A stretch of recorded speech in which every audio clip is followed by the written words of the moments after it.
Hello students, welcome to V V Lakshmi classes. మనం inter first year మ్యాథమెటిక్స్లో chapter 9 అయినటువంటి straight lines అనే టాపిక్ నేర్చుకుంటున్నాం కదా. ఈరోజు ఎక్సైజ్ 9Cలో రోమన్ నెంబర్ 2లో 9, 10 ప్రాబ్లమ్స్ ఏ విధంగా సాల్వ్ చేయాలో నేర్చుకుందాం. Okay, let's start the class. 9th problem చూడండమ్మా, ఏమంటున్నారు? A straight line meets the coordinate axes in A and B.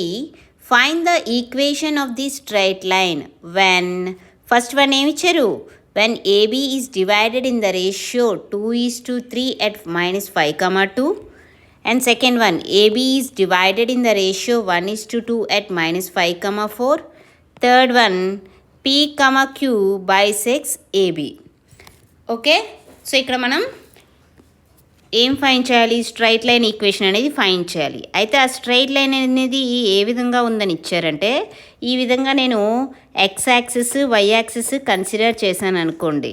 Okay, ఆ స్ట్రైట్ లైన్ అనేది ఏబి అనే 2 పాయింట్స్ దగ్గర కట్ చేస్తుంది కోఆర్డినేట్ యాక్సిస్ మీద. అంటే ఇప్పుడు ఎక్స్ యాక్సిస్ మీద ఏ అనే పాయింట్ దగ్గర, వై యాక్సిస్ మీద బి అనే పాయింట్ దగ్గర ఈ విధంగా కట్ చేస్తూ ఆ స్ట్రైట్ లైన్ అనేది పాస్ అవుతుంది. అయితే ఎక్స్ యాక్సిస్ మీద ఉండే పాయింట్స్ ఏ విధంగా ఉంటాయమ్మా? A,0 ఫామ్లో ఉంటాయి. అండ్ వై యాక్సిస్ మీద ఉండే పాయింట్స్ 0, B ఫామ్లో ఉంటాయి. సో మనం A,B అనే పాయింట్స్ ఈ విధంగా తీసుకుందాం. సో ఎప్పుడైతే ఎక్స్ యాక్సిస్ని, ఈ ఏబి అనే లైన్ ఎక్స్ యాక్సిస్ని ఎక్కడ A,0 దగ్గర కదా కట్ చేస్తుంది. అంటే అక్కడ ఏబి అనే లైన్ యొక్క ఎక్స్ ఇంటర్సెప్ట్ అనేది ఏమవుతుందమ్మా? ఎక్స్ ఇంటర్సెప్ట్ అనేది ఏ అవుతుంది. అండ్ ఈ ఏబి అనే లైన్ వై యాక్సిస్ని ఏ పాయింట్ దగ్గర కట్ చేస్తుంది? 0, B అనే పాయింట్ దగ్గర కట్ చేస్తుంది. అంటే అక్కడ వై ఇంటర్సెప్ట్ అనేది ఏమవుతుంది? బి అవుతుంది. ఎప్పుడైతే మనకి ఒక లైన్ యొక్క ఇంటర్సెప్ట్స్ అనేవి తెలిసాయో, లైన్ అనేది ఏ విధంగా రాయొచ్చు మనం? ఇంటర్సెప్ట్ ఫామ్లో x/a + y/b = 1 ఫామ్లో రాయొచ్చు. ఇప్పుడు మనకి లైన్ అనేది ఈ విధంగా ఉంటుందని తెలిసింది. అయితే మనకి ఏబీ వాల్యూస్ తెలియాలి కదా. మనకి ఇక్కడ 3 ప్రాబ్లమ్స్ ఉన్నాయి ఇందులో. ఏంటది? సో ఇప్పుడు ఫస్ట్ వన్ ఏంటి?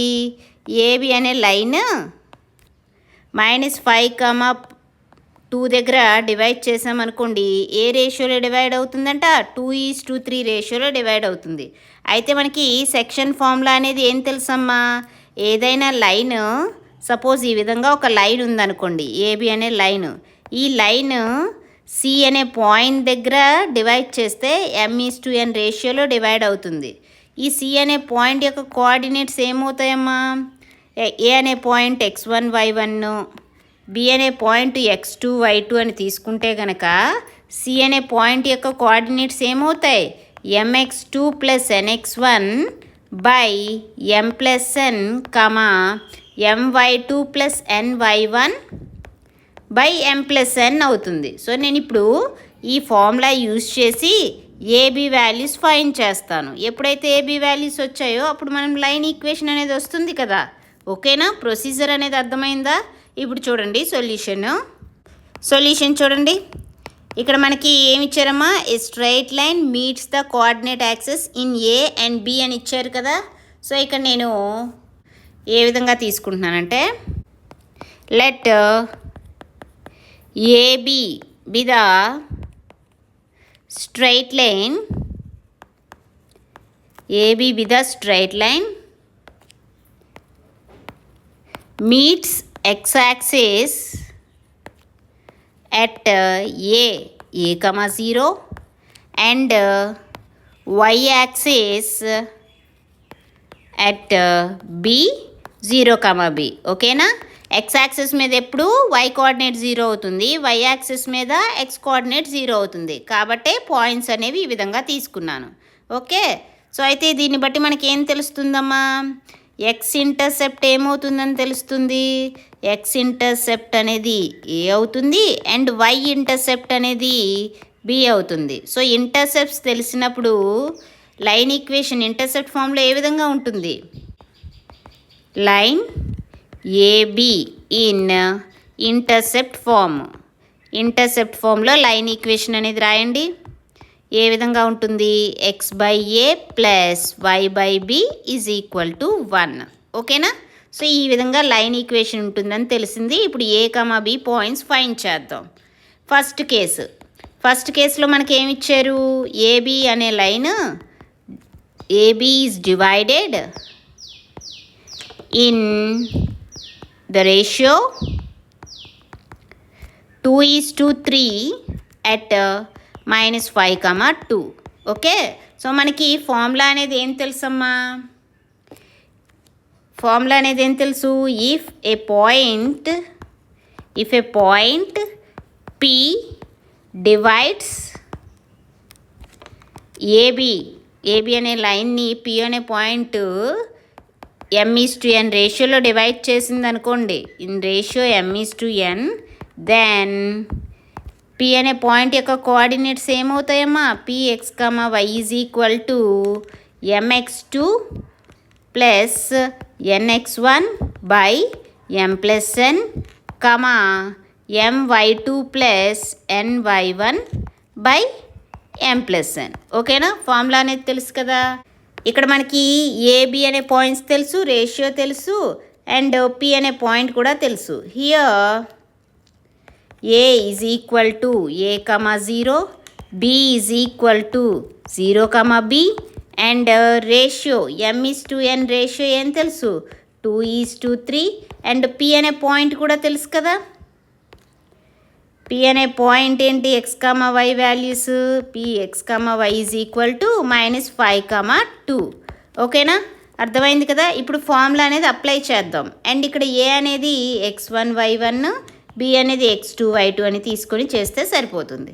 సో చూడండి ఏమవుతుంది, that implies P of x, y అంటే పాయింట్ ఏం తెలుసు, -5, 2 is equal to mx2 plus nx1. m అంటే m:n రేషియో ఏమి ఇచ్చారు, m:n is equal to 2:3, and A అనే పాయింట్ A, 0, B అనే పాయింట్ 0, B. అంటే ఇక్కడ x1 వాల్యూ ఏమవుతుంది, A అవుతుంది, y1 0, x2 0, y2 B.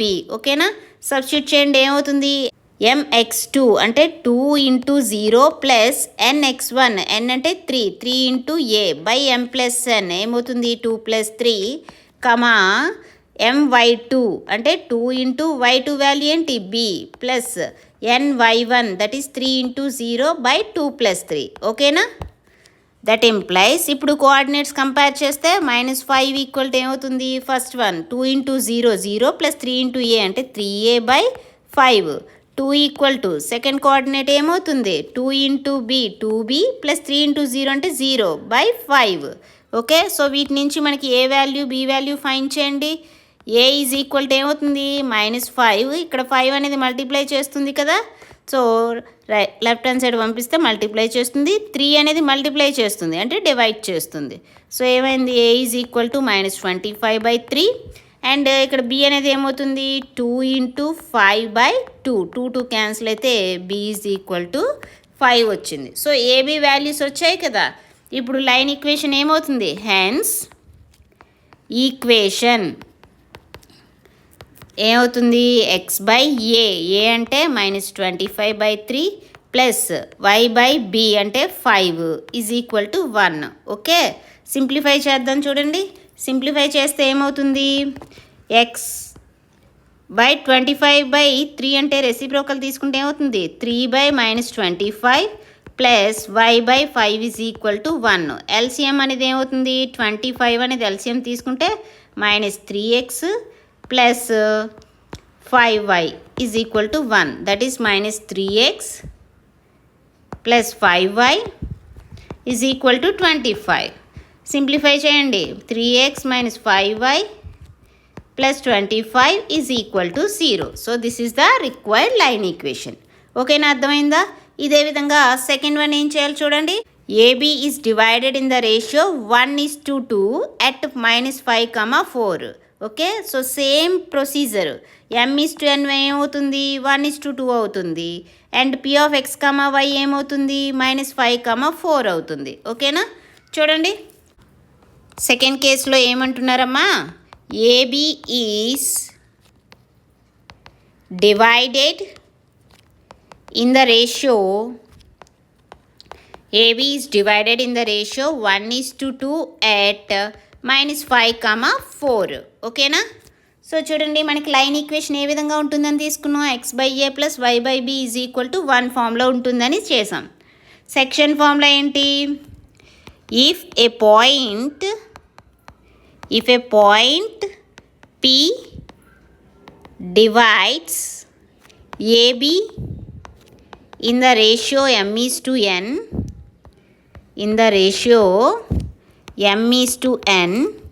then P of x, y ఏమవుతుంది? P of x, y is equal to mx2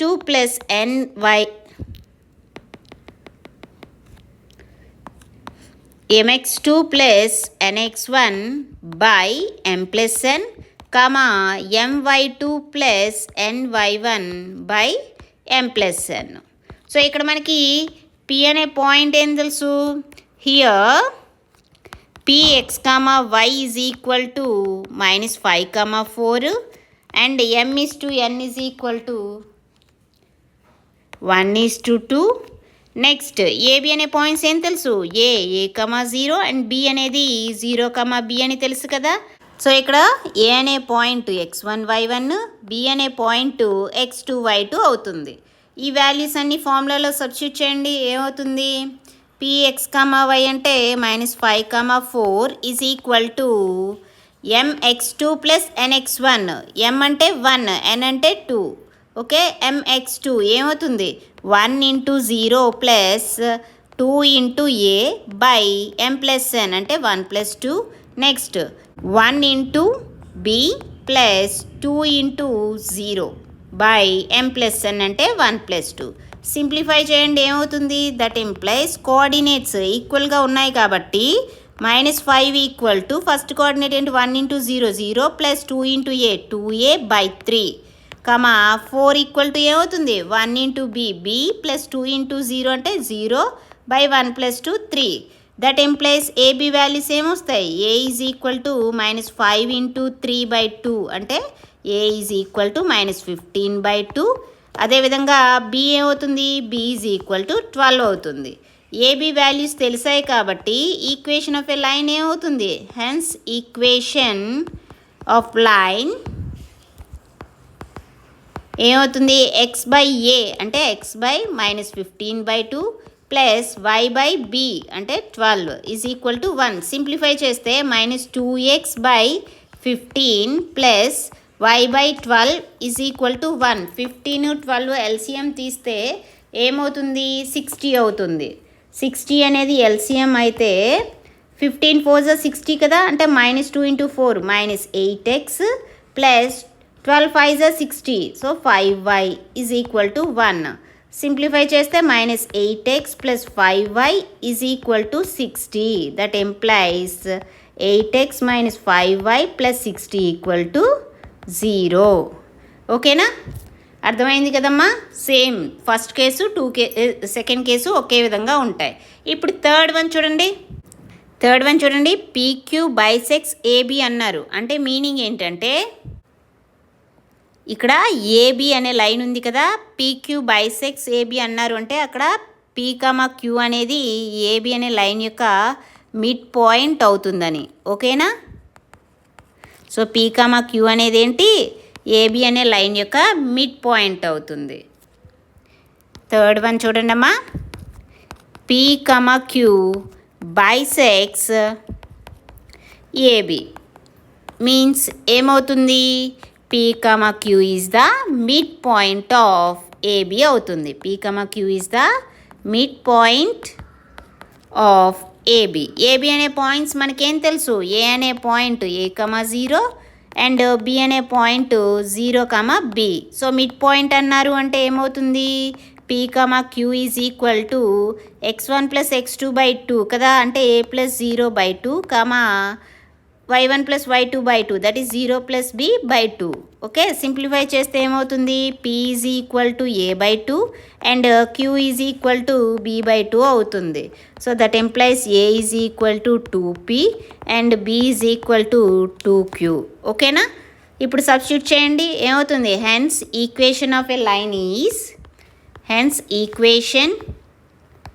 of line is x by a అంటే x by 2p plus y by b that is y by 2q is equal to 1. ఓకేనా? Simplify చేస్తే 2 అనేది common తీయండి, ఏమవుతుంది? 1/2 common తీస్తే x by p plus y by q is equal to 1/2ని right hand side పంపిస్తే 2 అవుతుంది. ఓకేనా? So hence this is the required line equation. అర్థమైందమ్మా? 3 కేసెస్లో కూడా మనం లైన్ ఈక్వేషన్ అనేది ఫైండ్ చేసాం. నెక్స్ట్ ప్రాబ్లం చూడండి. 10th ప్రాబ్లం చూడండి అమ్మా, ఏమంటున్నారు? A triangle of area 24 square units is formed by a straight line and coordinate axes in the first quadrant. Find the equation of the straight line if it passes through 3,4. So ఇక్కడ ఏమంటున్నారంటే అమ్మా, ఒక triangle యొక్క area అనేది ఇచ్చారమ్మా, and ఆ triangle కూడా ఏ విధంగా ఉందట, ఎలా ఫామ్ అయింది? కోఆర్డినేట్ యాక్సెస్ అండ్ ఒక స్ట్రైట్ లైన్తో ఫామ్ అయ్యింది. అది కూడా ఫస్ట్ క్వాడ్రంట్లో. అంటే చూడండి, X axis, this is X axis, this is Y axis, and ఇది లైన్, స్ట్రైట్ లైన్. సో ఈ విధంగా ఒక ట్రయాంగిల్ అనేది ఫామ్ అయింది కదా. ఈ ట్రయాంగిల్ యొక్క ఏరియా 24 స్క్వేర్ యూనిట్స్ ఇచ్చారు. ఓకే, మీరు అబ్జర్వ్ చేస్తే ఈ స్ట్రైట్ లైను ఎక్స్ యాక్సిస్ని ఇక్కడ ఈ పాయింట్ దగ్గర కట్ చేస్తుంది అనుకుందాం. సపోజ్ ఇది ఏ అనే పాయింట్ అనుకోండి, అండ్ అదేవిధంగా వై యాక్సిస్ని బి అనే పాయింట్ దగ్గర కట్ చేస్తుంది. అంటే ఇక్కడ ఏమవుతుందమ్మా, ఏ అనే పాయింట్ ఏ విధంగా ఉంటుంది? a,0 ఫామ్లో ఉంటుంది, బి అనే పాయింట్ 0,b ఫామ్లో ఉంటుంది. అండ్ ఇక్కడ ఈ పాయింట్ ఏంటి? X axis Y axis intersect అయింది, ఆరిజన్. అంటే ఇక్కడ మనకి ట్రయాంగిల్ ఓఏబి అనేది ఫామ్ అయింది. అండ్ అదేవిధంగా స్ట్రైట్ లైన్ ఈక్వేషన్ మనం ఏ విధంగా రాయొచ్చు? అక్కడ మీరు అబ్జర్వ్ చేస్తే ఆ లైన్ ఎక్స్ యాక్సిస్ని a,0 అనే పాయింట్ దగ్గర కట్ చేస్తుంది. అంటే అక్కడ ఎక్స్ ఇంటర్సెప్ట్ ఏమవుతుంది? ఎక్స్ ఇంటర్సెప్ట్ అనేది ఏ అవుతుంది. అండ్ వై యాక్సిస్ని 0,b అనే పాయింట్ దగ్గర కట్ చేస్తుంది. అంటే వై ఇంటర్సెప్ట్ అనేది ఏమవుతుంది? బి అవుతుంది. So X intercept Y intercept తెలిస్తే లైన్ ఈక్వేషన్ ఏమవుతుంది? X by A plus Y by B is equal to 1 అవుతుంది. ఓకే, సో లైన్ ఈక్వేషన్ అనేది ఈ విధంగా ఉంది. అండ్ మనకి triangle, area of a triangle ఏం తెలుసమ్మా? 2 ఫార్ములాస్ తెలుసు. ఏంటి? వర్టిసెస్, 3 వర్టిసెస్ తెలిసినప్పుడు ఫార్ములా తెలుసు. అదేవిధంగా బేస్, హైట్ తెలిసినప్పుడు కూడా ఫార్ములా తెలుసు కదా. ఏం తెలుసు? బేస్ హైట్ అంటే 1/2 ఇంటూ బేస్ ఇంటూ హైట్. ఇదేంటి? Area of a triangle formula. ఇక్కడ బేస్ అనేది ఏమవుతుందమ్మా? ఓఏ అనేది బేస్, వాల్యూ ఎంత? ఏ. అండ్ హైట్ అనేది ఏంటి? ఓబి అనేది హైట్, ఇక్కడ ఏంటి? బి అవుతుంది. సో అంటే ఇక్కడ ఫార్ములా ఏమైంది? 1/2 ఇంటూ ఏబి అయ్యింది. సో ఎప్పుడైనా లైన్ ఈక్వేషన్ ఈ విధంగా ఇంటర్సెప్ట్ ఫామ్లో ఉన్నప్పుడు ఏదైతే ట్రయాంగిల్ ఫామ్ అయిందో ఆ ట్రయాంగిల్ యొక్క ఏరియా ఏమవుతుంది? 1/2 ఇంటూ ఏబి అవుతుంది. ఏరియా అనేది ఎంత ఇచ్చారు? 24 ఇచ్చారు. ఓకేనా? అదేవిధంగా లైన్ అనేది 3,4 అనే పాయింట్ ద్వారా పాస్ అవుతుందని ఇచ్చారు కదా. సో ఈ 2 కండిషన్లు యూజ్ చేసి ఏబి వాల్యూస్ అనేవి ఫైండ్ చేస్తే సరిపోతుంది. ఓకే, సో చూడండి ఏ విధంగా చేస్తాను. సొల్యూషన్ చూడండి. If a line meets coordinate axis, if a line meets coordinate axis at a,0, b, 0,b, అయితే లైన్ ఈక్వేషన్ ఏ విధంగా ఉంటుంది? X intercept A, Y intercept B కదా. అంటే X by A plus Y by B is equal to 1 అవుతుంది. And మనకి area of a triangle ఏమి ఇచ్చారు? 24 స్క్వేర్ యూనిట్స్ ఇచ్చారు కదా. So area of triangle ఓఏబి is equal to ఏమవుతుంది? 24 స్క్వేర్ యూనిట్స్ ఇచ్చారు. సో మనకి ఇక్కడ area of the triangle formula ప్రకారం ఏం తెలుసు? 1/2 ఇంటూ ఏబి అని తెలుసు, ఈజ్ ఈక్వల్ టు 24. అంటే ఏబి ఏమవుతుందమ్మా? 24 ఇంటూ 2 అనేది అక్కడ డివైడ్ చేస్తుంది కదా, ఇక్కడ మల్టిప్లై చేస్తుంది, 48 అయ్యింది. ఓకేనా? అదేవిధంగా ఇంకా మనకి ఏమి ఇచ్చారమ్మా? 3,4 అనే పాయింట్ ద్వారా లైన్ పాస్ అవుతుంది అని ఇచ్చారు. అంటే since 3,4 lies on the line, ఆ లైన్ మీద ఉంటుంది కాబట్టి ఈ పాయింట్ని అక్కడ సబ్స్టిట్యూట్ చేయండి. ఏమవుతుంది? ఎక్స్ ప్లేస్లో 3 అండ్ వై ప్లేస్లో 4 సబ్స్టిట్యూట్ చేశాను. 3/a plus 4/b is equal to 1. ఓకేనా? సో ఇక్కడ మనకి ఏబి అనేది ఏమొచ్చిందమ్మా 48 వచ్చింది. అంటే బి అనేది ఏ విధంగా రాయొచ్చు, B is equal to 48/a అని రాయొచ్చు. ఇప్పుడు ఈ వాల్యూని తీసుకొచ్చి ఇక్కడ సబ్స్టిట్యూట్ చేయండి. ఓకేనా, ఏమవుతుందమ్మా 3/a ప్లస్ 4/b అంటే ఏంటి 48/a అవుతుంది ఈజ్ ఈక్వల్ టు 1. సింప్లిఫై చేద్దాం, ఏమవుతుంది, that implies 3/a plus reciprocal తీసుకుంటే a into 4/48 is equal to 1. ఇక్కడ ఏమవుతుందమ్మా 4 1s 4 12s అంతేనా. సో సింప్లిఫై చేయండి, ఏమొచ్చింది 3/a plus a/12 is equal to 1. LCM అనేది 12a అవుతుంది. సో ఇక్కడ a అని ఉంది, 12a రావాలి అంటే 12తో మల్టిప్లై చేస్తే 36 ప్లస్ 12a అంటే aతో మల్టిప్లై చేయండి, a square is equal to 1. Simplify చేయండి అమ్మా, ఏమవుతుంది 36 plus a square is equal to 12a divide చేస్తుంది కదా, రైట్ హ్యాండ్ సైడ్ వస్తే మల్టిప్లై చేస్తుంది. So a square minus 12a plus 36 equal to 0. ఇప్పుడు a square minus 12a plus 36ని మనం a మైనస్ 6 హోల్ స్క్వేర్ రాయొచ్చు కదా, ఓకేనా. సో అంటే ఏమవుతుంది a minus 6 equal to 0, a is equal to 6 అయింది. b అంటే ఏం తెలుసు 48/a, a అంటే ఏంటి 6 కదా, 48/6, 6 8s 48, b is equal to 8. AB values వచ్చాయి కదా, therefore hence equation of a line ఏమవుతుందమ్మా, equation of a line x/a, a అంటే 6 ప్లస్ y/b అంటే 8 ఈజ్ ఈక్వల్ టు 1. 6, 8 ఎల్సిఎం తీయండి, ఏమవుతుంది 2 3s 2 4s, సో 24 అనేది ఎల్సిఎం అవుతుంది. 6 4s వస్తుంది కదా, అంటే 4x ప్లస్ 8 3s 24 అంటే 3y is equal to 1. 4x plus 3y is equal to 24, ఇక్కడ మల్టిప్లై చేస్తుంది, 4x plus 3y minus 24 is equal to 0. Okay, so this is the required line equation. ఓకేనమ్మా, అర్థమైందా. So ఈ క్లాస్లో మనం ఏం నేర్చుకున్నామమ్మా, ఎక్సర్సైజ్ 9Cలో రోమన్ నెంబర్ 2లో 9 10 ప్రాబ్లమ్స్ ఏ విధంగా సాల్వ్ చేయాలో నేర్చుకున్నాం కదా. రిమైనింగ్ ప్రాబ్లమ్స్ నెక్స్ట్ క్లాస్లో సాల్వ్ చేద్దాం. ఈ క్లాస్ మీకు నచ్చినట్లయితే like, share, subscribe. Thank you for watching. Keep learning.